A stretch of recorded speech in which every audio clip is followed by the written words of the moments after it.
बिस्मिल्लाहिर्रहमानिर्रहीम। अब इस लेक्चर में आप लोगों ने सॉल्व करना है इकोनॉमिक लोड डिस्पैच प्रॉब्लम को यूजिंग लैम्डा आइट्रेशन। ठीक है, प्रीवियसली जो आप लोगों ने सॉल्व किया था वो आप लोगों ने सॉल्व किया था with losses and without losses but using the method of Lagrange method से आपने इसको सॉल्व किया था। अब देखते हैं कि यहाँ पे आप लोग कंसिडर करते हैं लैम्डा आइट्रेशन मेथड। तो सो लेट्स स्टार्ट।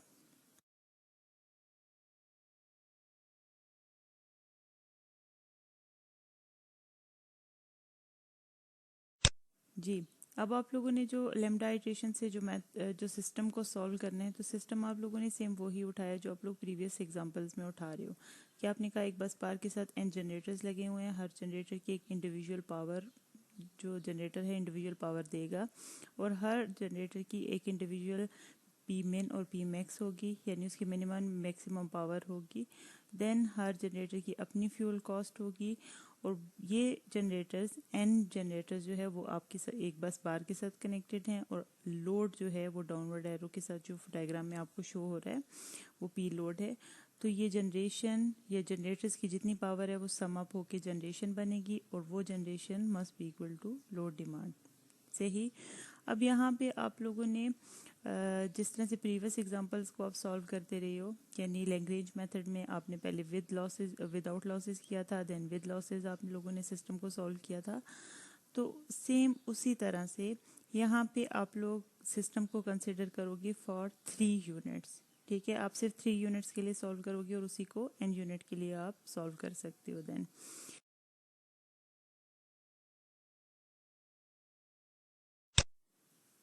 जी, अब लैम्डा आइट्रेशन का मेथड स्टार्ट करने से पहले आप लोग एक पॉइंट अपने माइंड में रख लें कि आप ये जो लैम्डा आइट्रेशन से सिस्टम को एग्जांपल को सॉल्व कर रहे हो ये आप विदाउट लॉसेस सॉल्व करोगे। ठीक है, जब आप इसको विदाउट लॉसेस सॉल्व करोगे देन हम इसको फर्दर विद लॉसेस के साथ कंसिडर करेंगे। जस्ट लाइक आपने जब लैग्रेंज मेथड को सॉल्व किया था तो आप लोगों ने पहले उसको विदाउट लॉसेस सॉल्व किया था, देन आपने लॉसेस को कंसिडर किया था। तो यहाँ पे भी आप अभी लैम्डा आइट्रेशन मेथड को जो सॉल्व करोगे वो विदाउट लॉसेस सॉल्व करोगे। अब लैम्डा आइट्रेशन एक एल्गोरिदम है, ठीक है, उसके कुछ स्टेप्स हैं जो कि फ्लो चार्ट की फॉर्म में आपके सामने डायग्राम 3.5 में नजर आ रहे हैं। सही। अब उस एल्गोरिदम के क्या स्टेप्स होंगे? जस्ट लाइक आप लोगों ने जैसे लैग्रेंज मेथड में विद लॉसेस में जब आप गए थे तो आपने 5 स्टेप्स लिखे थे, ठीक है, और वो स्टेप्स आप एक फ्लो चार्ट के फॉर्म में भी बना सकते हो। तो इसी तरह से इस एल्गोरिदम लैम्डा आइट्रेशन के भी इस एल्गोरिदम के भी कुछ स्टेप्स हैं, ठीक है, और वो स्टेप्स आपके सामने फ्लो चार्ट की फॉर्म में मौजूद हैं। अब उन स्टेप्स को सॉल्व करते हैं कि वो किस तरह से काम करेगा, ये एल्गोरिदम किस तरह से काम करेगा। तो सबसे पहले देखिए, आपने लैम्डा की कोई वैल्यू सेट करनी है। जैसे आपका एल्गोरिदम स्टार्ट होता है तो आपने लैम्डा की कोई वैल्यू सेट कर दी। सही। और ये वैल्यू आपने खुद से सेट करनी है। लेट से कोई भी वैल्यू आपने उसको स्टार्ट के लिए दे दी। देन इस लैम्डा की बेसिस पे आपने तमाम जनरेटर्स की वैल्यू को कैलकुलेट करना है, पावर्स को कैलकुलेट करना है। जस्ट लाइक कि आपने लैग्रेंज मेथड में आप लोग देखते थे कि मेरे पास लैम्डा की वैल्यू आ चुकी है, देन आप P of 1, P2, P3 calculate करते थे। तो इसी तरह से जब आपके पास लैम्डा की वैल्यू आ जाएगी तो आपने P1, P2, P3 को कैलकुलेट करना है। ठीक है, देन फिर आप नेक्स्ट स्टेप पे चले जाएं। जब आपके पास तीनों जनरेटर्स की वैल्यूज आ जाएंगी, यहाँ पे आपको मैंने बताया कि आप 3 यूनिट्स का सिस्टम उठा रहे हो, ठीक है, जैसे आप लोगों ने प्रीवियस एग्जांपल में, तो उसी एग्जांपल को उसी टाइप की एग्जांपल को सॉल्व करते हैं यहाँ पे, जो 3 यूनिट का सिस्टम ही होगा। तो जब आपके पास P1, P2, P3 की वैल्यू आ गई स्टेप 2 में, देन आप चले जाएं, आप एरर कैलकुलेट करें। एरर आप कैसे कैलकुलेट करेंगे कि लोड माइनस जनरेशन, कि लोड में और जनरेशन में अभी कितना डिफरेंस आ रहा है, ठीक है, तो वो आपके पास एरर की फॉर्म में आ जाएगा। सही। जब आपने एरर कैलकुलेट कर लिया तो अब आप चेक करोगे कि ये आपकी इधर फर्स्ट आइट्रेशन है, क्योंकि फर्स्ट आइट्रेशन में आपका एल्गोरिदम कभी भी कन्वर्ज नहीं कर सकता। सही। तो इसलिए वो आपका ऑप्टिमल सोल्यूशन आपको नहीं दे सकता, तो वो दोबारा जाएगा अपनी नेक्स्ट आइट्रेशन के ऊपर। अगर तो फर्स्ट आइट्रेशन है तो देन अगेन आप लेमडा की एक वैल्यू वो एल्गोरिदम आपका खुद सेट करेगा।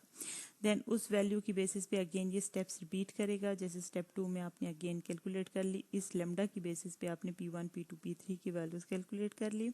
देन अगेन आपने एक एरर की value load minus generation sum of all powers P1 P2 P3 जो आपने कैलकुलेट की थी उसको ऐड अप कर लें तो वो आपकी जनरेशन बन जाएगी। तो स्टेप 3 में आपने क्या फाइंड आउट कर लिया, एरर फाइंड आउट कर लिया which is load minus generation.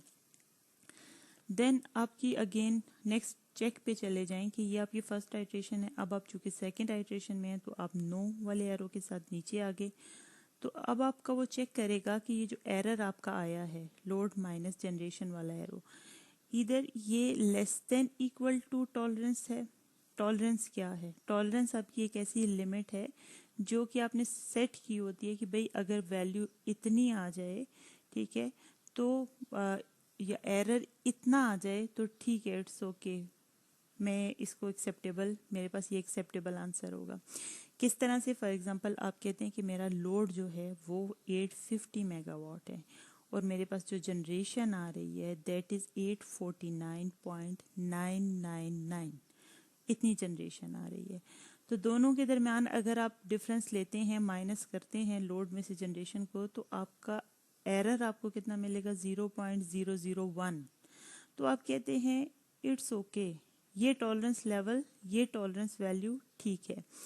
तो यहाँ पे एक टॉलरेंस वैल्यू आपने, टॉलरेंस लिमिट आप लोगों ने खुद सेट की हुई होती है। तो अब आप चेक करते हैं कि मेरा एरर मेरी टॉलरेंस वैल्यू को मीट कर रहा है कि नहीं कर रहा।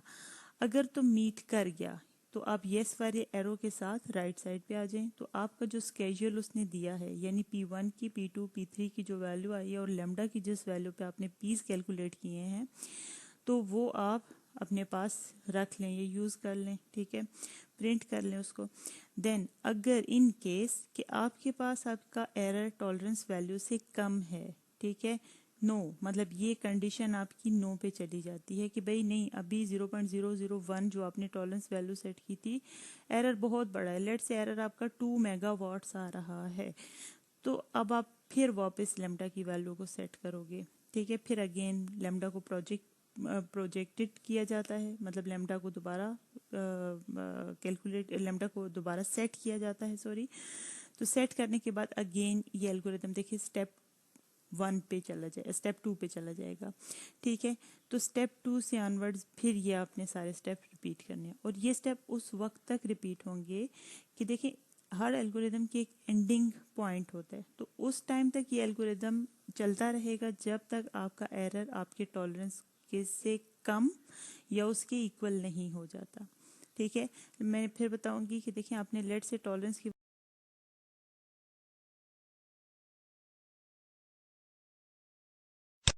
0.001 लेमडा, अगर आपका एरर इससे भी कम आ जाता है, 0.001 से भी कम आ जाता है, तो देन या 0.001 आ जाता है तो आपका एल्गोरिदम कन्वर्ज कर जाएगा, एल्गोरिदम स्टॉप हो जाएगा। अदरवाइज ये इसी एल्गोरिदम को या इटरेशंस रिपीट होती रहेंगी। सही।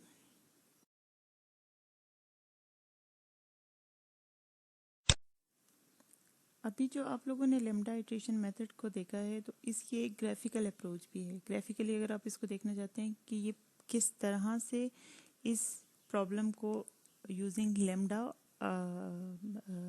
इटरेशन एल्गोरिदम सॉल्व करेगा, तो आप उसको ग्राफिकली इस तरह से देख सकते हैं कि देखिए आपके पास तीनों यूनिट्स, जो 3 यूनिट्स आपने एज्यूम किए थे, तीनों यूनिट्स की कोई ना कोई कैरेक्टरिस्टिक कर्व होगी, ठीक है, कॉस्ट कैरेक्टरिस्टिक कर्व होगी। कि जैसे फॉर एग्जांपल अब देखें ये आपके सामने डायग्राम 3.6 में 3 यूनिट्स की कॉस्ट कैरेक्टरिस्टिक कर्व दी हुई है। तो ऑब्वियसली आपके पास जब इनपुट पे कॉस्ट होगी तो आउटपुट पे आपके पास पावर मिलेगा, कि आउटपुट वेरिएबल आपका हमेशा कांस्टेंट रहता है, वो आपका कॉस्ट आउटपुट पावर ही होगी जो कि आप मेगावाट्स में कैलकुलेट करोगे।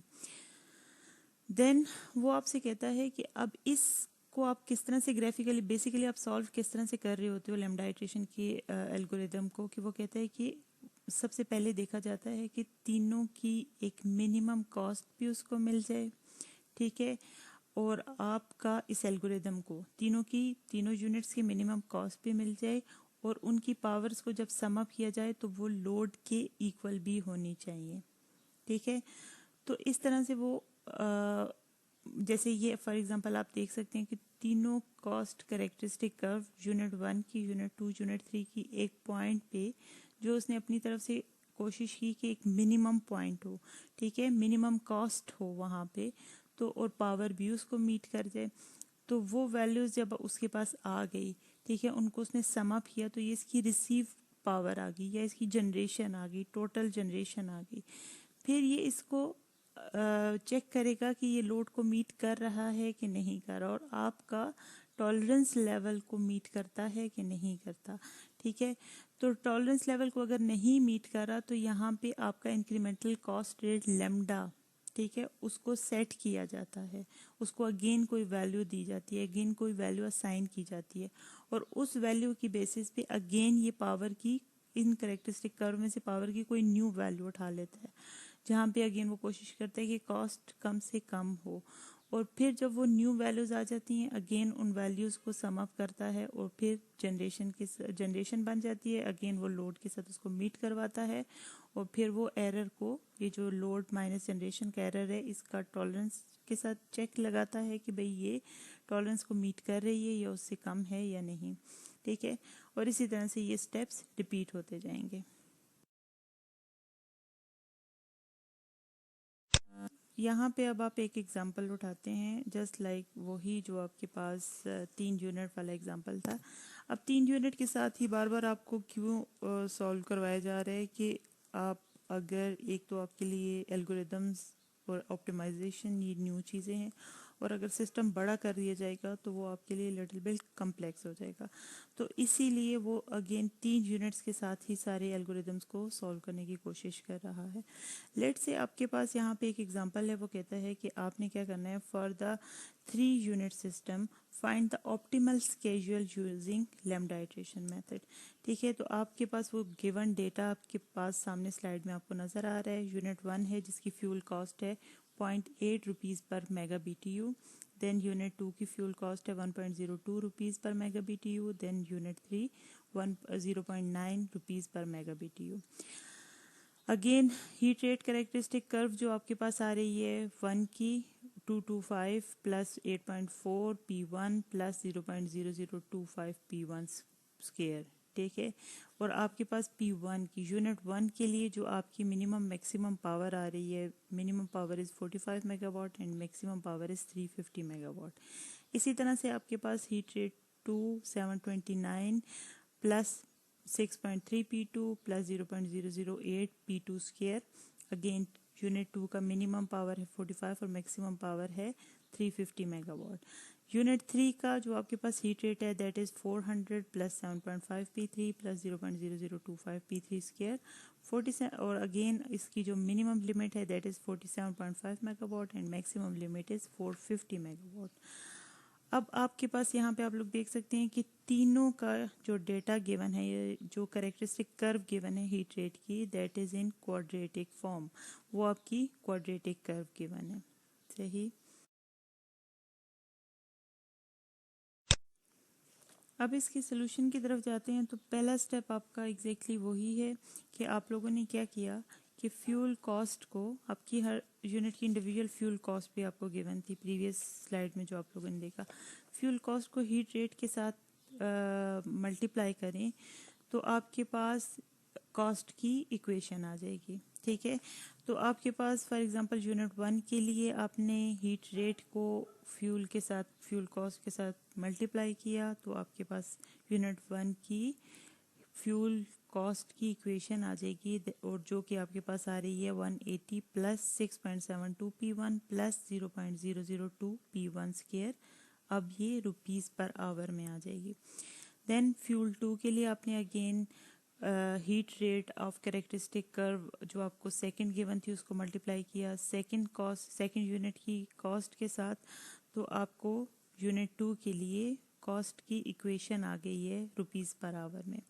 सिमिलरली आप लोगों ने थर्ड यूनिट के लिए भी हीट रेट को मल्टीप्लाई किया कॉस्ट के साथ, यूनिट कॉस्ट के साथ, तो देन आपके पास कॉस्ट की एक इक्वेशन आ गई है रुपीस पर आवर में।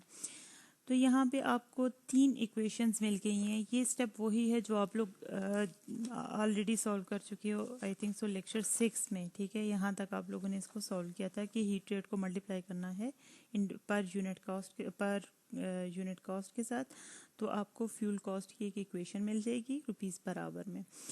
देन आप लोगों ने क्या करना होता है, नेक्स्ट स्टेप आपका होता है कि आपने इंक्रीमेंटल कॉस्ट कैलकुलेट करनी है। तो इंक्रीमेंटल कॉस्ट आपके पास क्या आ जाएगी, यहाँ पे आप इसका अगर कॉस्ट का विद रिस्पेक्ट टू 3 कॉस्ट की जो इक्वेशंस हैं इनका आप पार्शियल डेरिवेटिव ले लें विद रिस्पेक्ट टू P1 के साथ, देन P2 के साथ, देन P3 के साथ।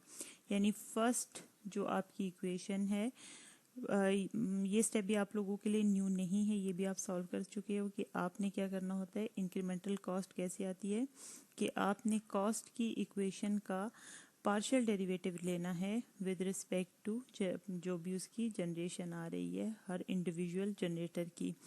लेट्स से आपने कॉस्ट 1 यूनिट 1 के लिए जो कॉस्ट की इक्वेशन है उसका with respect to P1 partial derivative लिया, और आपके पास इंक्रीमेंटल कॉस्ट किसकी इक्वल आती है, लैम्डा की इक्वल आती है। तो आपके पास आपके सामने ये इक्वेशन 1 आ गई, इक्वेशन यूनिट 1 के लिए जो इंक्रीमेंटल कॉस्ट की इक्वेशन आ गई है that is 6.72 plus 0.004 P1। Then आपके पास अगेन सेकेंड यूनिट के लिए जब आपने इंक्रीमेंटल कॉस्ट कैलकुलेट की तो इंक्रीमेंटल कॉस्ट आपके पास जो कि लैम्डा के इक्वल है किसकी इक्वल आ जाती है 6.426 प्लस 0.01652 P2। देन आपने थर्ड यूनिट का इंक्रीमेंटल कॉस्ट कैलकुलेट किया, यानी जो कॉस्ट की कर्व आई थी, जो कॉस्ट की इक्वेशन आई थी थर्ड, उसको मल्टीप्लाई उसका पार्शियल डेरिवेटिव ले लिया विद रिस्पेक्ट टू P3 के साथ, तो आपके पास इक्वेशन जो आ जाती है वो 6.75 प्लस 0.0045 P3 आ जाती है। तो ये 3 इंक्रीमेंटल कॉस्ट की वैल्यूज आ गई हैं जो कि लैम्डा के इक्वल होती है। इंक्रीमेंटल कॉस्ट हमेशा आपके पास लैम्डा के इक्वल होगी क्योंकि अभी आप विदाउट लॉसेस कंसिडर कर रहे हो।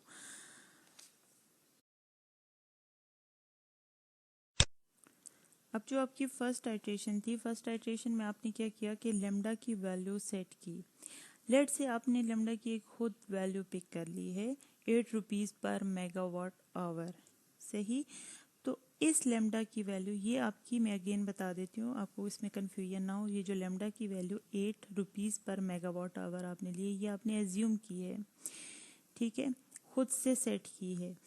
तो इस लैम्डा की वैल्यू की बेसिस पे आपने जो ऊपर आपके पास 3 इक्वेशंस आई थी इंक्रीमेंटल कॉस्ट की, ठीक है, वहाँ से आपने लैम्डा P1 P2 P3 को सेपरेट कर लिया in the form of lambda, जो कि स्क्रीन पे आपके सामने नज़र आ रहा है। तो वहाँ पे आप लैम्डा की ये वैल्यू 8 रुपीज़ पर मेगावाट आवर डालें तो आपको P1 P2 P3 की 3 वैल्यूज़ मिल जाएंगी, ठीक है। मैं इस स्टेप को फिर बता देती हूँ कि आइट्रेशन में आइट्रेशन 1 में आपने क्या किया कि आपने लैम्डा की कोई भी वैल्यू सेट की है खुद से, ठीक है। तो या आपका एल्गोरिदम इसको खुद से सेट करेगा। तो वो सेट करने के बाद आपकी जो ऊपर इंक्रीमेंटल कॉस्ट की इक्वेशन थी, ठीक है, इंक्रीमेंटल कॉस्ट की इक्वेशन से हमेशा आप लैम्डा को P1 P2 P3 को सेपरेट कर लेते हो इन दी फॉर्म ऑफ लैम्डा। तो वहाँ पे जब आपने उसको सेपरेट किया तो लैम्डा की अब बजाय आप उसकी वैल्यू डाल दें 8 रुपीज़ पर मेगावाट आवर, तो आपके पास P1 P2 P3 की 3 वैल्यूज़ आ जाएंगी जो कि आपके सामने स्टेप में स्क्रीन पे नज़र आ रही हैं, ठीक है।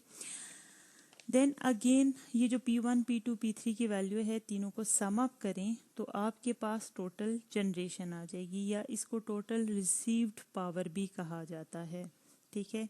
तो जो कि आपके पास आ रही है 693.06 मेगावाट।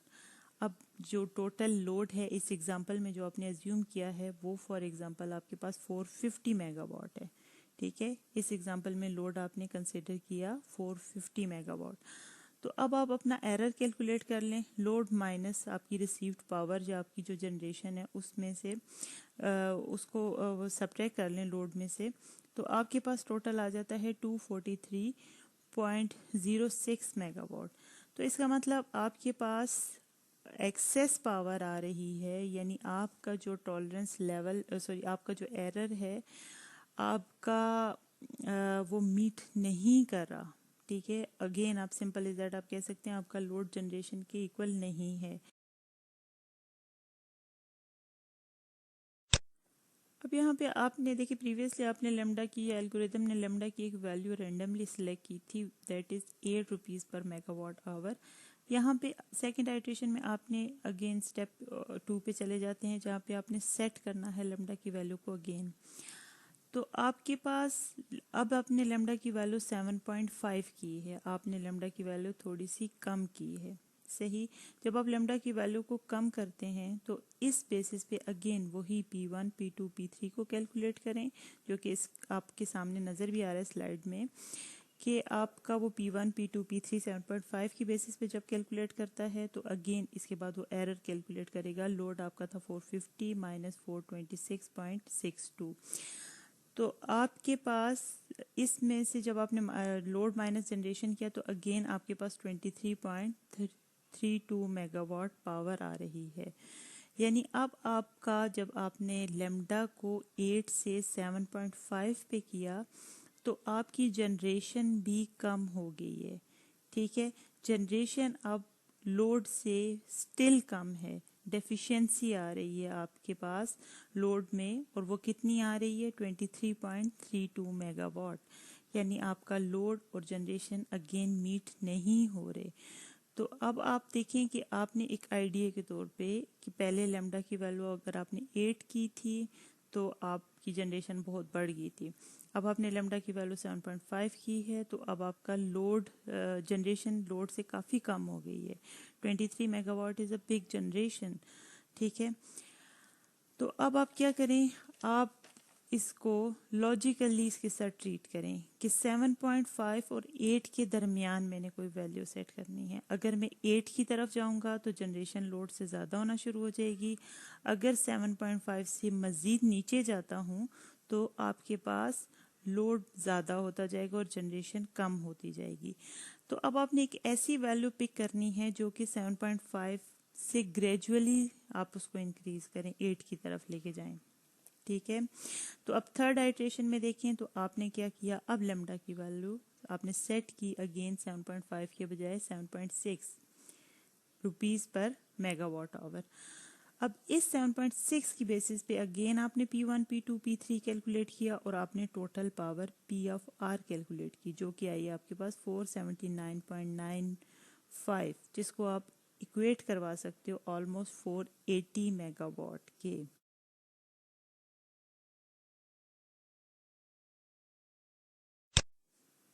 अब देखिए क्लास, आपको यहाँ पे एक एक्सपीरियंस मिल रहा है। आपने देखा जब लेमडा की वैल्यू आपने 8 सेट की थी फर्स्ट स्टेप में, तो आपको जो जनरेशन मिला था वो बहुत ज़्यादा हो गया था आपके लोड से। ठीक है, वो भी आपका एक्सेप्टेबल आंसर नहीं है।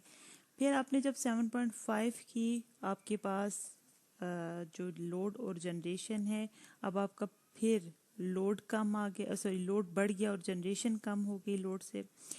तो फिर आपने कहा कि इसका मतलब मुझे एक लिमिट मिल गई है लेमडा के लिए कि मैंने 7.5 टू 8 के दरमियान रहना है। अब आपने कहा मैं इसको ज़रा ग्रेजुअली इंक्रीज करता हूँ, तो 7.5 के बाद आपने इसको जब 7.6 किया तो आपको ऑलमोस्ट 480 मेगावाट मिल गया। तो अगेन जब आप कैलकुलेट करते हो एरर, लोड तो आपका 450 था, 450 माइनस 480 जनरेशन करें, ठीक है, तो आपके पास स्टिल 30 मेगावाट अगेन जनरेशन ज़्यादा आ गई है। यानी आपने सिर्फ 7.5 टू 7.6 किया तो आपकी जनरेशन फिर ज़्यादा होना शुरू हो गई है। ठीक है, तो इसका मतलब आपने 7.6 से कम रहना है, पीछे रहना है, और 7.5 से आगे जाना है। ठीक है, अब आपकी मज़ीद जो रिस्ट्रिक्शन आ गई है, लिमिट आ गई है, वो आप मज़ीद एक रीजन में चले गए हो कि मैंने 7.5 से तो इंक्रीज पे जाना है, आगे जाना है, लेकिन 7.6 से पीछे रहना है, क्योंकि 7.6 पे जो आपकी जनरेशन आ गई है वो अगेन 30 मेगावाट ज़्यादा हो गई है। तो आपके पास फोर्थ आइट्रेशन जो आपके सामने नज़र आ रही है आपको, स्लाइड पे। तो आपने क्या किया, आपने अगेन अब इसकी वैल्यू 7.54 से इंक्रीज करना शुरू कर दी लेमडा की वैल्यू। तो आपने कहा मैं अगेन वैल्यू सेट करता हूँ 7.544 रुपीज़ पर मेगावाट आवर लेमडा की वैल्यू। और इसकी बेसिस पे आप जब total receive power again P1 P2 P3 calculate करें और टोटल रिसीव पावर जो आपके पास आ जाएगी वो 450.1 मेगावाट आ जाएगी। ठीक है, जब आप इसका एरर कैलकुलेट करेंगे तो आपके पास एरर कितना आ रहा है, 450 आपकी लोड था और 450.1 आ रही है, तो ये एक्सेप्टेबल है। ठीक है, तो आप कहते हैं ये मेरे पास, अब इस एरर की बेस पे आप नेक्स्ट स्टेप्स करेंगे और आप टॉलरेंस लेवल पे जाएंगे तो ये आपके टॉलरेंस से या तो कम आएगा या टॉलरेंस के इक्वल आ जाएगा। ठीक है, तो इस बेसिस पे आप देखें आपका लोड और जनरेशन में फ़र्क सिर्फ 0.1 का आ रहा है, मेगावाट का आ रहा है। तो आप क्या कहते हैं कि यहाँ पे आपका टॉलरेंस, जो भी आपने टॉलरेंस की वैल्यू, टॉलरेंस की लिमिट सेट की थी और मे बी आपने टॉलरेंस की वैल्यू सेट की हो 0.1, एरर हो दोनों के दरमियान तो एक्सेप्टेबल है, तो आपका एल्गोरिदम कन्वर्ज कर जाएगा। अब देखिए ये डायग्राम आपको बता रही है कि आपने लेमडा की वैल्यूज़ को किस तरह से सेट करना है। ठीक है, फॉर एग्जांपल देखिए आपने आइट्रेशन 1 में जहाँ पे लेमडा के ऊपर सुपरस्क्रिप्ट में 1 लिखा हुआ, 1 आइट्रेशन आपकी यहाँ पे मेंशन भी हुई है डायग्राम में, तो वो वैल्यूज़ आपकी कन्वर्ज नहीं करी थी। फिर आपने एक ऐसी वैल्यू ली जिसमें आपके पास अगेन जो एरर आ रहा था उसमें आपका लोड बढ़ गया। ठीक है, पहले आपकी जनरेशन ज़्यादा आ रही थी, फिर आपका लोड ज़्यादा आने शुरू हो गया, फिर अगेन आपकी थर्ड स्टेप में आपने कहा कि फिर जनरेशन ज़्यादा आ गई। तो बेसिकली इस तरह से आप अपने लेमडा की वैल्यू की तरफ जाएंगे, लेमडा की जो ऑप्टिमल वैल्यू होगी। ठीक है, तो ये आपको जस्ट ग्राफिकली वो शो कर रहा है कि लेमडा की वैल्यूज़ को किस तरह से ऑप्टिमल वैल्यू की तरफ लेके जाया जा रहा है। कि पहले आप अपने बहुत एक रैंडमली जो आपने लेमडा की वैल्यू उठाई, फिर नेक्स्ट आइट्रेशन में जो लेमडा की, तो आपने दोनों का कंपैरिजन खुद से देखा कि भाई एक में आपके पास जनरेशन बहुत ज़्यादा आ गई, 8 जब आपने रखा लेमडा तो जनरेशन ज़्यादा आ गई, लोड बहुत कम होने शुरू हो गया। ये तो आपका आइडियल केस नहीं है। आपने कहा आइडियल केस मेरे पास क्या है, generation must be equal to load. तो आपने नेक्स्ट स्टेप में क्या किया कि लेमडा की वैल्यू को कम कर दिया। ठीक है, तो आपका अगेन लोड ज़्यादा आ गया, तो आपको एक आइडिया मिल गया। ठीक है, आपने अपना माइंड सेट कर लिया कि अगर मैं 8 पे था तो मेरे पास जनरेशन ज़्यादा आ रही है, और अगर मैं 7 पे चला गया लेमडा की वैल्यू तो मेरे पास 7.5 पे चला गया तो मेरे पास लोड ज़्यादा आ रहा है। ठीक है, तो अब मैंने इस लिमिट के बिटवीन रहना है। तो फिर आपने क्या किया, ग्रेजुअली आपने एक लिमिट अपने लिए ये जो सेट कर ली, अब आपने इसको ग्रेजुअली इंक्रीज किया, 7.5 से 7.6 की तरफ किए। ठीक है, अब जब 7.6 पे गए तो आपने देखा कि मेरे पास स्टिल क्या हो गया, जनरेशन ज़्यादा आ गई। ठीक है, ये अगेन आपकी रिक्वायरमेंट को फुलफिल नहीं कर रहा। तो आपने कहा इसका मतलब मैंने अब लिमिट का रीजन जो है वो आपके पास मज़ीद रिस्ट्रिक्ट हो गया कि 7.5 और 7.6 के दरमियान रहना है। ठीक है, कि 7.6 पे तो फिर जनरेशन ज़्यादा हो जाती है, लोड से काफ़ी ज़्यादा हो जाती है। ज़्यादा जनरेशन होगी तो ऑब्वियसली आपके पास आपका कॉस्ट भी आपको ज़्यादा पड़ेगी।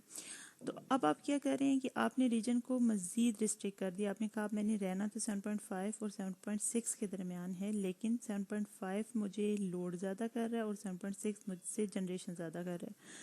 तो ग्रेजुअली जब आप इसको लेके गए 7.544 पे लेके गए तो देन आपको आपका पॉइंट मिल गया, ऑप्टिमल लेमडा की वैल्यू मिल गई, जिसपे आपकी कॉस्ट भी कम आ रही है। आपके पास आप कह सकते हैं कि आपकी जो मेन कॉन्स्टेंट है कि load must be equal to generation, तो उन दोनों के दरमियान एरर भी 0.1 आ रहा है, जिसको आप कहते हैं कि निग्लिजिबल एरर है।